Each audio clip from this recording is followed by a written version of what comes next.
10 minute में instant creamy शीर खोरमा बनाएंगे बगैर क्रीम के। लो बजट होने के बावजूद जायका ऐसा है कि कोई भी खाने वाला दाद ये बगैर नहीं रह सकता। ये 2 किलो फ्रेश मिल्क है जिसको मैंने पहले उबाल दे दिया था। तो आप देख सकते हैं कि इसके ऊपर गाढ़ी बलाई है। इस बलाई को मैं इसके ऊपर से उतार लूँगी।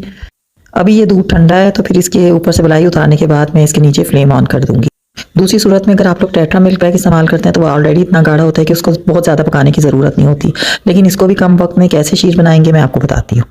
फ्लेम ऑन कर दिया है, दूध पक रहा है और इसके अंदर हम ये कटे हुए छुहारे शामिल करेंगे क्योंकि ये शीर खुरमा इन छुहारों की वजह से ही कहलाता है। अब दूसरे बर्नर पर एक पैन ले लें और इसके अंदर हम तकरीबन 1 टेबलस्पून ऑयल डालेंगे। ज़्यादा नहीं डालना आपने। और 2 कप सवैयाँ चाय के छोटे कप के हिसाब से लेनी है, जैसा कि कप मैं आपको दिखा रही हूँ। छोटी छोटी तोड़कर, यानी कम से कम 1 इंच का या 1.5 इंच का साइज़ रहे, इससे बड़ा साइज़ नहीं हमने रखना। बस अब हम इनको 3 से 4 मिनट तक फ्राई करेंगे। तेज़ नहीं करनी हमने, ड्राई रोस्ट नहीं करते इसीलिए ज़रा सा ऑयल हमने इसमें इस्तेमाल किया है। तो ये खड़ी खड़ी सवैयाँ कतरे मुरझा जाएंगी तो हम फ्लेम बंद कर देंगे, यानी 3 से 4 मिनट बहुत हैं इसके लिए। दूसरे बर्नर पर जो एक पैन में दूध उबाल आ रहा है इसके अंदर हम ये सवैयाँ शामिल कर देंगे और इसे बस इतनी देर पकाएंगे कि ये अच्छी तरह फूल जाएं। इसमें बहुत ज़्यादा नहीं, 5 से 10 मिनट का टाइम तकरीबन लगेगा।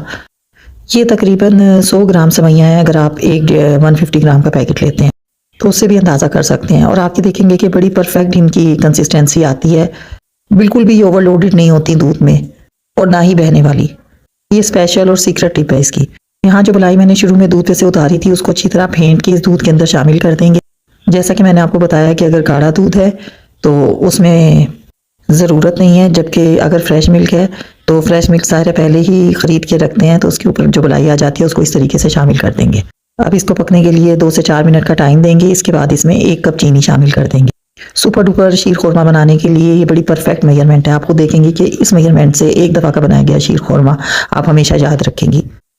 जो भी खाएगा दाद ये बगैर नहीं रह सकता। तो बस अब इसे पकने के लिए बस इतनी देर कि चीनी इसके अंदर अच्छी तरह घुल जाए, वरना पानी अलग होने लगता है। अच्छा, एक और टिप, चीनी हमेशा आखिर में इसलिए शामिल की जाती है कि अगर चीनी पहले शामिल कर दी जाए तो कभी भी शीर गाढ़ा नहीं होता। तो बस याद रखें, उतारने से इतनी देर पहले शामिल करें कि चीनी अच्छी तरह घुल जाए। आप देख सकते हैं कि शक्ल से ही किस कदर परफेक्ट लग रहा है ये शीर खोरमा। ना तो इसमें सवैयाँ कम है और ना ही ओवरलोडेड।